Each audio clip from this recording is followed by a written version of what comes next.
नाही, याच्याबद्दल मी अनेक वेळा याचा खुलासा केलेला आहे. ज्यावेळी एखादा लोकप्रतिनिधी एखाद्या अधिकाऱ्याची बदली किंवा एखादी पदस्थापना देण्याबद्दल पत्र घेऊन येतो त्यावेळेला आपण एक शिफारस करतो आणि ती शिफारस केल्यानंतर त्या अधिकाऱ्याची जबाबदारी असते की ही जी शिफारस मंत्र्याकडून आलेली आहे ती योग्य आहे की अयोग्य आहे. योग्य असेल तर त्याची कारवाई करण्याबद्दलची शासनाकडे पाठवणं, अयोग्य असेल तर का करता येणार नाही हे पाठवणं ही त्याची जबाबदारी असते. आता आमदार जे सुनील टिगरे आहे त्यांनी पत्र दिलं होतं त्यावर मी शेरा मारला होता. त्याप्रमाणे त्यांची नियुक्ती त्यांनी केली डॉक्टर अजय तावरे यांची अधीक्षकपदी. ही नियुक्ती केली कधी आपण म्हणजे त्यांचं पत्र कधी होतं 26/12/2023ला. परंतु त्यानंतर त्या ससून हॉस्पिटलमध्ये उंदीराचं प्रकरण झालं, उंदीर चावून एखादा मृत्यू झाला, ही ज्यावेळेला घटना समोर आली तेव्हा आपण एक समिती नियुक्ती केली. त्यामध्ये अधीक्षक अजय तावरे हे दोषी आहेत असं कळल्यानंतर त्यांना तात्काळ आम्ही 10/4/2024ला आम्ही तिथं पदमुक्त केलं. आज ते अधीक्षक पदावर नाहीत, आज ते प्रोफेसर म्हणून कार्य करत आहेत ससूनमध्ये. ही जी घटना घडली त्या दिवशी ते रजेवर होते, प्रदीर्घ रजेवर होते. त्यानंतर त्यांनी फोन डॉक्टर हळणोर म्हणून जे आहेत की ज्यांच्याकडे हा विभाग आहे रक्ताच्या सॅम्पलाचा, त्यांना फोन केला आणि त्यांनी 3 लाख रुपये घेऊन काहीतरी सॅम्पल बदललं असं पोलिसांच्या तपासात सिद्ध झालेलं आहे. आता मला सांगा, हा अजय तावरे आज त्या पदावरच नाही. पदनियुक्ती दिलेली होती त्या सुनील टिगरेच्या पत्राप्रमाणे खरं आहे, परंतु उंदराच्या प्रकरणामध्ये त्यांना पदमुक्त केलं होतं तिथं ते आज नाहीत, ते रजेवर होते आणि त्यांनी रजेवर असताना हा केलेला प्रताप आहे. आता मला सांगा, एका बाजूला ह्या घटना घडत असताना हे अतिशय चुकीचं आहे. कारण न्यायालयं हे रक्ताचे सॅम्पल, त्याचे रिपोर्ट्स, त्यानंतर पोस्टमार्टम एखादी घटना घडली की त्यावर रिलाय ठेवून म्हणजे विश्वास ठेवून हे न्याय देत असतं. अशा जर घटना व्हायला लागल्या तर अतिशय म्हणजे चुकीचा एक संदेश जाईल. आणि म्हणून मी त्याच वेळा सांगितलं की ही अतिशय म्हणजे घृणास्पद आणि अतिशय चुकीची अक्षम्य चूक केलेली आहे. यांना जीवनात धडा बसलाच पाहिजे अशी आम्ही अद्दल घडवणार. ही अद्दल अशी घडवू आम्ही की पुढच्या कुणालाही सरकारी दवाखान्यामध्ये अशाद्वारे सर्टिफिकेट दिलं जातं की अशाद्वारे आपण ते पोस्टमॉर्टमचा रिपोर्ट देतो, त्यामध्ये हेराफेरी करण्याची संधीच मिळणार नाही. अशा प्रकारचं कारवाई करण्याचं आम्ही ठरवलेलं आहे. हे सगळं प्रकरण घडलं, यामध्ये अनेक ससूनचे कर्मचारी सहभागी झाले. याकडे मग तुम्ही कशा पद्धतीनं बघताय, काय वाटते?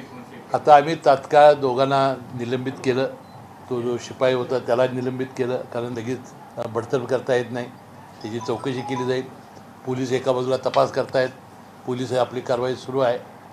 आता मी काय सांगितलं की आता ही सिस्टीम जर व्यवस्थित करायचं झालं तर आता कडक तिथं शिस्तीचा डीन पाहिजे. आता जे डीन तिथं होते काळे, यांचीसुद्धा जबाबदारी होती, त्यांची जबाबदारी व्यवस्थित पार पाडली नाही. म्हणून आपली जी समिती नेमली होती पल्लवी सापळे यांच्या अध्यक्षतेखाली, त्यांनी रिपोर्ट दिला की यांचाही निष्काळजीपणा आहे, त्यांना आपण सक्तीच्या रजेवर पाठवलं आजपासून. आणि बारामतीचे जे डीन आहेत त्यांना आज आपण कार्यभार दिलेला आहे. आता ही सगळी व्यवस्था आपण निश्चितपणे दुरुस्त करू. तर ड्रग्ज प्रकरणानंतर काळेंची नियुक्ती त्या ठिकाणी झालेली होती. मग आता काळे आपली जबाबदारी टाळतायत का, किंवा अशा पद्धतीनं नेत्यांवर त्या विभागाच्या मंत्र्यांवर आरोप करून काय साध्य करतायत काळे? नाही नाही, काळेने पहिल्यांदा अजय तावरेंची आपण सुनील टिगरेच्या ह्याच्याबद्दल बोललेले आहेत, ते काय आरोप करत नाहीत. आता ससूनमध्ये ललित पाटील जे प्रकरण घडलेलं होतं किंवा उंदिराचं प्रकरण घडलेलं होतं, यावेळेला आम्ही समिती नेमून बऱ्याचशाच गोष्टी तिथनं सरळ करायला चालू होतं. पण ते पैशाच्या लालशीपोटी एखादा बाहेरचा म्हणजे इथलाच अधिकारी रजेवर असताना आणून एखादा डॉक्टर आणतो, ही गोष्ट अतिशय चुकीची आहे. वास्तविक 3 लाखासाठी आपलं आयुष्य त्यानं धोक्यात आणलं. हे गोष्ट आता या सगळ्या सरकारी अधिकाऱ्याची लक्षात आली पाहिजे आणि अशा गोष्टीपासून त्यांनी परावृत्तच झालं पाहिजे. बाहेरचे लोक येतात आणि ब्लड सॅम्पल घेतात, आईचे सॅम्पल घेतात, असा सगळा प्रकार उघडकीला आलाय. मग बाहेरचा जर हस्तक्षेप रुग्णालयामध्ये वाढू लागला तर मग असं होऊ नये म्हणून आपण समिती नेमली. समितीनं आता ह्यासाठी ह्या गोष्टी होऊ नयेत यासाठी अहवाल आम्हाला दिलेला आहे. आम्ही सगळ्या सरकारी इस्पितळामध्ये अशा पद्धतीची चोख व्यवस्था करू की जिथं कुणाला हस्तक्षेप करता येणार नाही आणि योग्य प्रमाणात त्याचे सर्टिफिकेट मिळतील. विनायक काळे यांना सक्तीच्या रजेवरती का पाठवलेलं आहे? समितीच्या अहवालामध्ये आलं की त्यांनी निष्काळजीपणा केलेला आहे. काय नेमका टप्पा निष्काळजीपणा म्हणजे नेमकं काय? आता ते काय निष्काळजीपणा ह्या पूर्ण प्रकरणामध्ये त्यांनी जी खबरदारी घ्यायला पाहिजे होती ती खबरदारी घेतली नाही असं अहवालामध्ये स्पष्ट झालेलं आहे. म्हणून त्यांना सक्तीच्या रजेवर आपण पाठवलेलं आहे. रवींद्र धंगेकर असतील किंवा सुषमा अंधारे असतील सातत्याने या सगळ्या पुण्याच्या या सगळ्या प्रकरणामध्ये अजितदादांवर आरोप करतायत, देवेंद्र फडणवीसांवर आरोप करतायत हे असल्याचा. नाना पटोलेने देखील आरोप केला की या सगळ्या प्रकरणामध्ये आमदार पुत्राचा देखील समावेश आहे. चौकशी नेमकी आता ही पोलिसांची चौकशी सुरू झालेली आहे. पोलीस चौकशी करतील, योग्य तो निष्कर्ष काढतील. आणि अजितदादांच्याबद्दल बोलायचं झालं तर अजितदादा अशा गोष्टीला कधीच खतपाणी घालत नाही. अतिशय कडकपणानं कारवाई करण्याबद्दल त्यांचे आदेश असतात. आणि काल जे अंजली दमाने यांनी त्यांना आव्हान दिलं ते स्वीकारलेलं आहे. पण पोलीस आयुक्तांना अजितदादांनी फोन केला होता या सगळ्या प्रकरणामध्ये असं आरोप नाही त्यांनी सांगितलं ना, मी पालकमंत्री म्हणून एवढी मोठी घटना घडल्यानंतर पालकमंत्री आणि उपमुख्यमंत्री त्या जिल्ह्याचा मग आयुक्तालाच फोन करणार ना, दुसरं कोणाला फोन करणार. फोन केल्यानंतर त्यांनी फोनमध्ये काय सांगितलं की कडक कितीही मोठा माणूस असेल त्याला कडक शिक्षा झाली पाहिजे अशा पद्धतीच्या सूचना दिल्या. हे त्यांनी मीडियामध्ये समोर सांगितलं. पण असा पण प्रश्न केला जातोय की एखाद्या आमदाराच्या पत्रावरती अशा पद्धतीची नियुक्ती कसे काय करू शकतात? त्यांना कुणाचा वरद असता आहे? हे राजकीय वरद असता आहे बघा, का? कुठल्याही सरकारी अधिकारी हा लोकप्रतिनिधीचं पत्र आणतो. मंत्री हा काय ब्रह्मदेव असत नाही, त्याला सगळं त्या पत्रामध्ये शेवटी जो अधिकारी त्याला पद देणार असतो त्यानं सगळं बघून द्यायचं असतं. ते मंत्र्यांचा आदेश हा काय ब्रह्मवाक्य नाही. समजा चुकीचं आहे तर ते अधिकारी सांगायचं हे चुकीचं ह्याला देता येणार नाही. समजा दिलं असेल तर आम्ही तर 2च महिन्यात त्याला कमी केलेला आहे. आमदारानं त्याला नेमला आहे म्हणून आपल्याला 18 आम्ही केलेलं नाही. तो आज पदावर नाही, त्याला त्या पदावरनं काढलेला आहे मी उंदीर प्रकरणामध्ये. तो तिथं नाही, तो रजेवर होता. त्याला बाहेरून फोन गेला आणि मग त्या हळणोरला त्यानं फोन करून 3 लाख रुपयाच्या बदल्यात सौदा झाला. अशी गोष्ट आहे ती. आता सुनील टिंगरे यांना देखील अजितदादांनी खुलासा देण्यास सांगितलेला आहे, सामाजिक भान ठेवण्यास देखील सांगितलेलं आहे. नाही ठीक आहे ना, ते जे काय गोष्ट असतील अजितदादा करतील. परंतु यामध्ये ज्या पद्धतीनं हे चर्चेला जाते हे योग्य नाही. ही सिस्टीम दुरुस्त करायची असेल तर आपल्याला कडक पावलं उचलावी लागतील आणि हे अशी अद्दल घडण्यासाठी आम्ही कडक पावलं उचलू. आरोग्य विभागामध्ये अनेक वैद्यकीय अधिकारी आहेत, ते अनेक वर्ष ठाण मांडून आहेत आणि त्यांचं संगणमत मग असं कुठंतरी पाहायला मिळते. मेडिकल विभागामध्ये किंवा आरोग्य विभागामध्ये आता ऑपरेशन करण्याची गरज वाटते. ते ऑपरेशन निश्चितपणाने केलं जाईल. मी मगाशी म्हटलं की हे समूळ खालून वरपर्यंत ही जी सिस्टीम आहे ती बदलावी लागेल आणि कडकपणा त्यात आणावं लागेल, पारदर्शीपणा आणावं लागेल. त्यामध्ये एकाही माणसाला माझं सर्टिफिकेट बदललं गेलेलं आहे किंवा माझ्यावर अन्याय झाला आहे असं बोलायला जागाच राहणार नाही. असं काम आम्ही करू. हिंदी में सर क्या कहेंगे ससुन के जो डॉक्टर इन पोस्टकार एक्सीडेंट में इन्वॉल्व हुए उनके ऊपर क्या कार्रवाई हो गई? आप तीन आप पर आरोप लगा रहे हैं कि आपकी नहीं, मैंने इसके बारे में इसके पहले ही कहा था कि जो अजय तावरे हैं उनको वहाँ मेडिकल सुप्रीडेंट के लिए आमदार सुनील टिंगरे जी ने मुझे खत दिया था और मैंने उस पर अभिप्राय दिया था कि वो योग्य है तो उसे वहाँ पदस्थापना दीजिए. डीन ने उसे पदस्थापना दी. ये बात है दिसंबर की. लेकिन अप्रैल में जब वहाँ चूहे का मामला हुआ ससुर में तो समिति नियुक्त की गई और ये डॉक्टर अजय तावरे को वहाँ से निकाला गया. वो आज उस पद पर नहीं है, वो आज लीव पर थे. वो दीर्घ मुदत के रजे पर गए हैं. तो भी उन्होंने फ़ोन करके डॉक्टर हरनौर को ये सैंपल बदलने के लिए कहा. 3 लाख रुपए के बदले में ये काम हुआ ऐसा पुलिस के इंक्वायरी में आया है. तो इसके बारे में हमने सब एक समिति नियुक्त की और समिति के अहवाल के मुताबिक हमने 2 डॉक्टरों को सस्पेंड किया. वो जो सिपाही है उसे ही सस्पेंड किया गया और जो डीन है उनको हमने कंपलसरी लीव पर भेजा है. सभी हॉस्पिटल में ऐसे ही प्रैक्टिस चलती रहेगी, चलती होगी ऐसा ही कहा जाता है. क्या आप ऑपरेशन करने वाले हैं? नहीं, मैंने यही कहा कि ये बहुत गंभीर मामला है कि जो कोर्ट हैं वो अपने मेडिकल रिपोर्ट पोस्टमार्टम की रिपोर्ट पर रिलाय रहकर अपना न्याय देते हैं और ऐसा हुआ तो बहुत गरीब लोगों पर अन्याय हो जाएगा.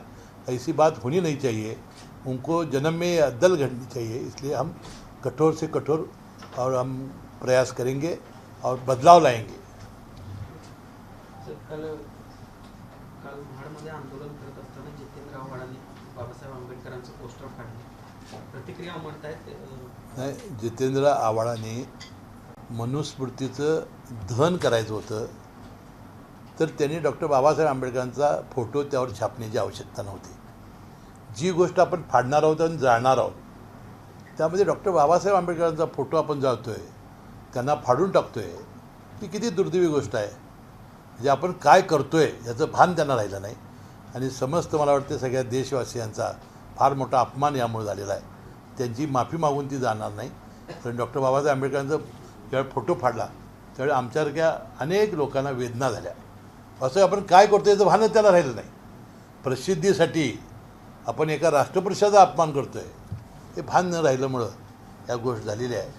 त्यांना अद्दल घडण्याची आवश्यकता आहे. राज्यामध्ये काही ठिकाणी दुष्काळ सदृश्य परिस्थिती आहे. विरोधकांचा आरोप आहे सरकार याकडे गांभीर्यानं बघत नाही आणि म्हणून काँग्रेसचं एक शिष्टमंडळ आता दुष्काळाची पाहणी करणार आहे. नाही, ठीक आहे ना. राज्यामध्ये गेल्या वर्षी अतिशय पाऊस 50%पेक्षा कमी झालेला होता. अनेक तालुके जिल्हे आपण दुष्काळग्रस्त जाहीर केलेले आहेत. आता या आचारसंहितेमुळं आता मुख्यमंत्री महोदयांना सुद्धा बैठक घ्यायला आपल्याला निवडणूक आयोगाची परवानगी घ्यावी लागते. आता कुठलेही निर्णय घेताना जर वास्तविक आचारसंहितेनं किंवा निवडणूक आयोगानं अशा गोष्टीसाठी निदान आम्हाला सवलत दिली पाहिजे होती शासनाला. आपण आज पैसे खर्च करणार नसू. आता पाण्यासाठी टँकर द्यावे लागत आहेत आणि तुम्ही एक गोष्ट लक्षात ठेवली पाहिजे यावर्षी जसा गेल्या वर्षी पाऊस 50%पेक्षा कमी पडला तसं उष्णता एवढी वाढलेली आहे तर माझ्या हयातीत कधी मी उष्णता एवढी बघितली नाही. काल 50 का 49 सेल्सिअस पूर्वी कधी आम्ही दुबईला जात होतो त्यावेळी 40 म्हटल्यावर आम्ही जात नव्हतो. आता सर्रास आपल्याकडे कोल्हापूरला 42 झालं आणि आज 49-50. त्यामुळं बाष्पीभवनाचं प्रमाण इतकं वाढलेलं आहे की झपाट्यानं पाण्याचे साठे कमी होत आहेत. ही गंभीर गोष्ट आहे. परमेश्वराकडे प्रार्थना करेन की लवकरात लवकर मान्सून बरसावा आणि आपली सगळी धरणं फुलवावी. साहेब, काळाबाडी धरणाला गर्दी मोठ्या प्रमाणात लागलेली आहे. निधी प्राप्त झालाय मात्र टेंडर प्रक्रिया अडकलेली आहे. मी 2 दिवसापूर्वी आपली जे पाणीपट्टीमध्ये वाढ झालेली आहे म्हणजे पाणी संस्थांच्या ह्याच्यामध्ये जो WMRI म्हणजे पाणी पुरवठा करणारी जी संस्था आहे त्यांनी दर वाढवलेले आहेत आणि या दर वाढवल्यामुळं जे आंदोलन होणार होतं यासाठी बैठक घेतली आणि त्यामध्ये सगळे इरिगेशनचे अधिकारी उपस्थित होते. तर आपण या गळतीचा विषय काढला आणि मला वाटतं कृष्णा पाटबंधारे मंडळाचे अध्यक्ष कपोले आणि गुणाले या दोघांनी दिलगिरी व्यक्त केली की आमच्याकडून हे विलंब झालेला आहे आणि मी लवकरात लवकर काम चालू करतो. पावसाळ्याचा परिणाम यावर होणार नाही आणि टेंडर आता जवळजवळ झालेला आहे. आचारसंहितेमुळे वर्क ऑर्डर द्यायची आहे. आम्ही देऊन काम लगेच सुरू करू. ह्या सगळ्या तावरेच्या सगळ्या प्रकरणामध्ये त्यांनी एक वक्तव्य असं केलं की माझ्याकडे भरपूर पुरावे आहेत, मी कोणालाही सोडणार नाही. ठीक आहे ना. त्यांनी पुरावे पोलिसांच्याकडे द्यावेत. कुणाकुणाच्याबद्दलच्या त्याच्या ते द्यावेत ते सांगितलं आपण त्यांना. काय ते आता पोलिसांच्या ताब्यातच आहे ना. आता काय त्यांना घरातून काय बोलायचं काम नाही. पोलिसांच्याकडे जायचं ते. सुषमा अंधारे जीवाला धोका आहे त्यांच्या. ठीक आहे. पोलीस त्याची संरक्षण करतील. तुम्ही आव्हाडांचा विरोध केला किंवा टीका केली आव्हाडांवर पण भुजबळ साहेब त्यांची बाजू घेत आहेत. मी टीका नाही केली आव्हाडांच्यावर. नाही, जे काय घडलं मी आव्हाडांच्यावर टीका केलेली नाही. डॉक्टर बाबासाहेब आंबेडकरांचा फोटो जो फाडला ती गोष्ट योग्य नाही असं माझं मत. त्या मनुस्मृतीवर डॉक्टर बाबासाहेब आंबेडकरांचा फोटो छापायची आवश्यकताच नव्हती ना. ती वेगळा डॉक्टर बाबासाहेब आंबेडकरांचा फोटो पुतळा बितळा घेऊन मनुस्मृतीच फाडली पाहिजे होती. त्यावर डॉक्टर बाबासाहेब आंबेडकर फोटो छापला का? आणि तो आपण अनावधानानं फाडतोय आणि आपण खाली फेकतोय, पायाखाली तुडवतोय, जाळतोय. हे गंभीर बाबा. एवढी आमचं मत आहे. आम्ही काय मी त्यावर टीका नाही केली. ABP माझा, उघडा डोळे बघा नीट.